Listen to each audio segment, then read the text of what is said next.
제가 뭐 이제 상담하시는 분들한테 가끔 얘기하는 분이 있어요. 그러니까 박혜원 박사님이라고 우리나라 지능 검사의 최고 권위자 중에 한 분 이렇게 말씀드릴 수 있어요. 그러니까 지금 이제 지능 검사라는 건 뭐 수백 가지가 있지만 어쨌든 이제 학계에서 가장 신뢰성 있다고 인정받는 한 10개의 표준 검사가 있다라고 이제 알려져 있는데요.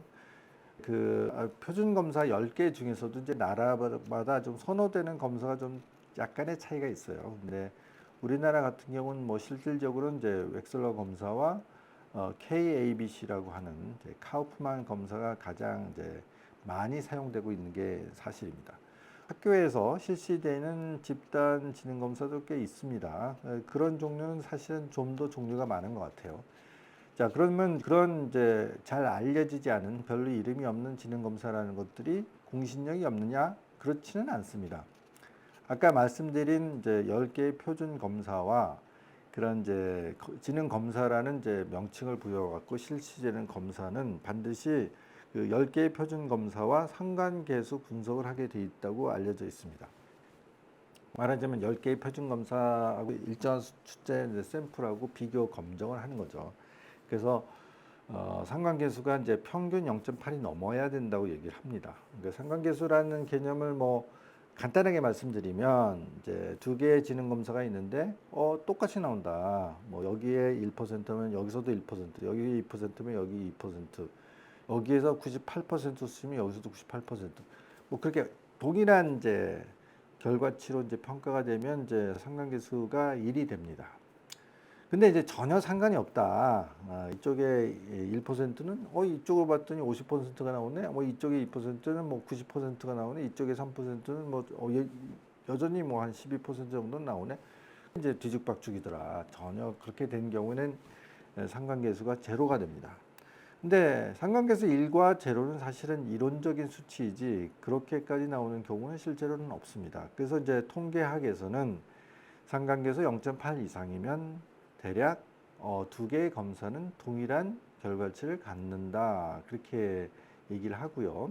0.2 이하면 이것과 이거는 전혀 다른 요소다. 이제 그렇게 판정을 하게 되어 있습니다.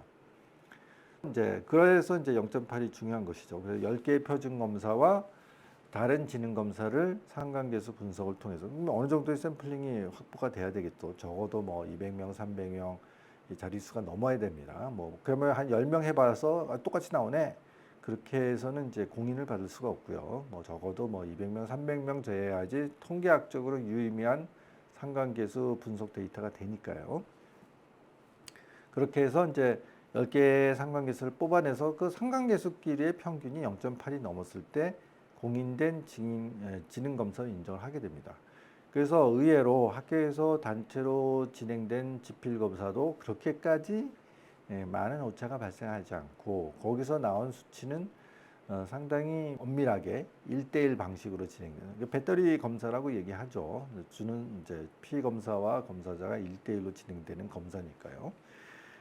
그런 이제 엄밀하게 진행된 검사와 결과치가 크게 다르지 않다. 적어도 상관계수가 상당히 높게 나타난다라는 것들이 검증이 되고 나서야 실제로 이제 그게 판매도 될 수 있고요. 그리고 학생들한테 실제로 실시도 될 수 있습니다. 그래서 학교가 그 지능 검사를 만약에 진행을 했다면 사실 담임 선생님은 그 아이들의 데이터를 다 볼 수밖에 없죠. 그런데 알려주지 않잖아요.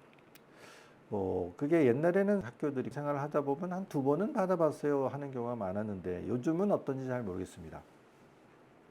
요즘은 웩슬러와 같은 혹은 카우프만 같은 검사들이 비교적 많이 시행되고 있기 때문에 필요한 사람들은 그런 걸 받으면 되지 학교가 뭐 굳이 이런 거 할 필요 있겠나 뭐 그런 상황일 수도 있고 또 실제로 지능 검사를 해도 이게 교육 과정에 반영이 되는 게 아니잖아요.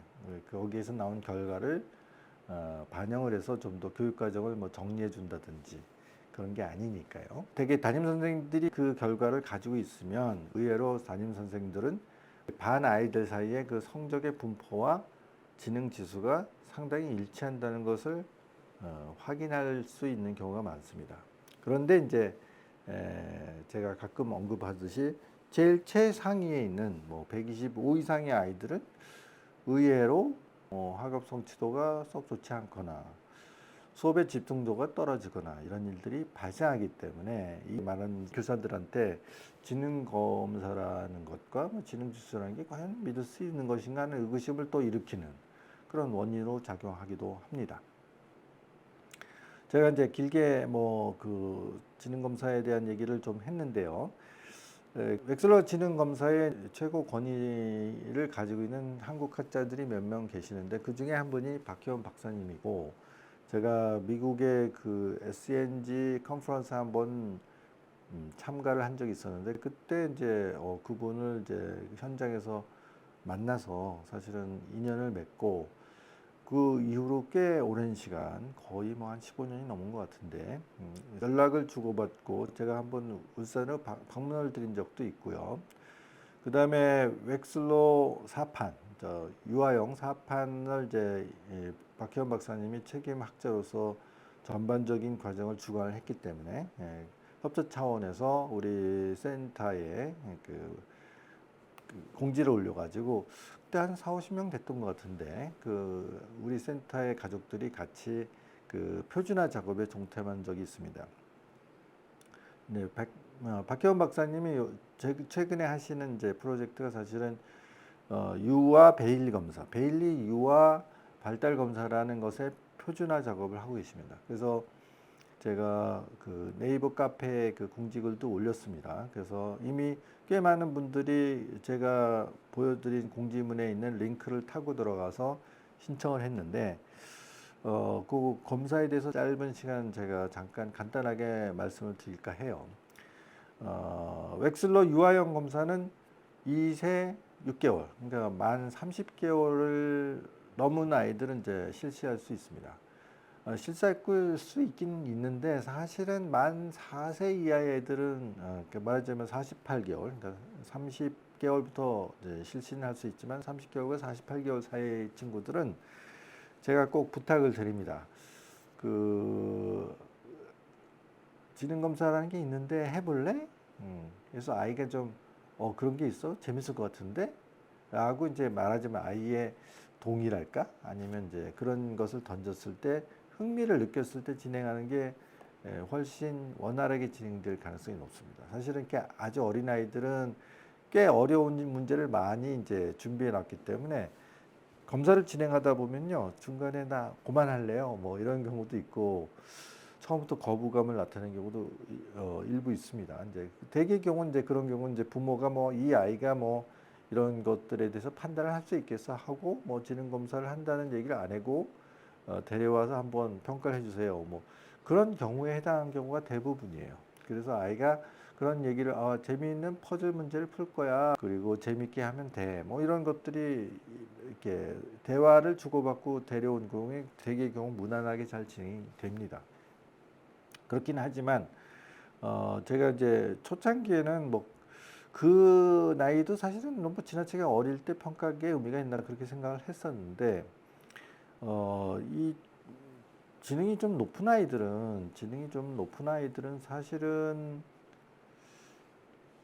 한 5세 이전에 검사를 해서 지능이 너무 높다 그러면 제가 적극적으로 조기 입학을 추천합니다. 근데 한 뭐 5세가 넘어가 버리면 사실은 어차피 뭐 내년에 학교 갈 건데요. 뭐 이런 상황이 되기 때문에 조기 입학을 함으로써 생기는 여러 가지 혜택을 누릴 수 있는 기회를 어떻게 보면 놓치게 되기 때문에, 그렇다면 한 4세, 5세 정도면 좀 아이가 특별히 검사에 대해서 거부감을 갖지 않는다면 진행하는 게 필요하지 않을까 그렇게 이제 권하고 있습니다.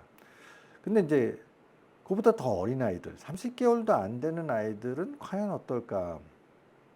물론 이 베일리 유아 아동 발달 검사라는 것은 혹시 이 아이가 좀 상당히 이제 발달이 좀 느려가지고 발달 장애적 뭐 요소가 있지 않는가 이런 것들을 사실은 평가하기 위한 이제 의도에서 이제 개발된 것 같아요.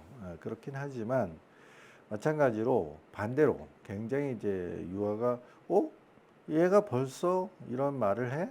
벌써 이런 행동을 해? 그렇다면 좀 더 특성이 강한 게 아닐까?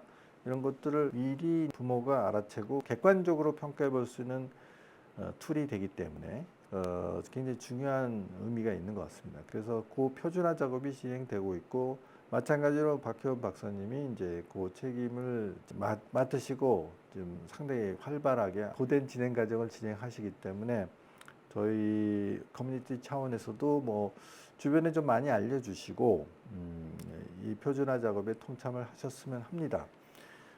크게 봐서는 생후 16개월부터 평가할 수 있거든요. 뭐 이런 젖먹이 아이에 대한 발달 요소를 평가할 수 있는 표준화 그 수단이라는 게 많지가 않기 때문에 상당히 의미가 있습니다. 그리고 어느 정도 이제 부모가 객관적으로 이 아이가 발달이 굉장히 빠른지 아니면 좀 약간 장애적 요소가 혹시 숨어 있지 않는지 이런 것들 점검해 보기 위해서 상당히 유효한 툴이 될 수 있고요. 이렇게 아주 어린 아이이기 때문에 물론 지능을 평가하는 혹은 발달 정도를 평가하는 방식이 그보다 큰 아이들과는 상당히 다릅니다. 그러니까 큰 아이들은 원칙적으로는 어쨌든 이제 부모와 떨어져서 검사자와 1대1로 진행하는 형식이 될 텐데 이렇게 젖먹이 영아인 경우에는 이제 그런 방식이 아니고요. 그리고 말로 다 표현하지 않아도 되고요. 뭐 여기서 동원한 여러 가지 이제 도구랄까 장치들이 있습니다. 그런 것들 해가지고 아이가 어떻게 반응하는지를 객관적으로 평가해서 그런 것들을 종합해서 평가하고 있기 때문에 상당히 이제 흔치 않은 평가의 어떤 조건들을 제공할 수 있기 때문에 관심을 가지고 했으면 좋겠습니다. 이제 전국적인 샘플을 원하기 때문에 적어도 큰 지역, 말하자면 우리나라의 뭐 영호남, 충청권 뭐 이런 지역에는 이제 나름대로 이제 네트워크들이 다 있어서 안내를 받으시게 되면 물론 이제 이게 아무나 하는 게 아니고요. 이미 상당히 작업이 진행됐기 때문에 박혜원 박사님 팀에서 부족한 이제 연령대, 부족한 이제 조건을 갖춘 말하자면 이제 거주지별로도 고르게 샘플링이 돼야 되고 또 뭐 심지어는 이제 부모의 경제 수준이나 뭐 학력 수준 같은 것들도 인구 대비해서 상당히 고르게 분포돼야 되고 뭐 대도시 거주자, 중소도시 거주자, 뭐 아니면 농촌 지역 거주자도 상당한 고른 분포들을 확보를 해서 샘플링을 해야 되기 때문에 이제 부족한 인원을 찾고 있는 상태죠.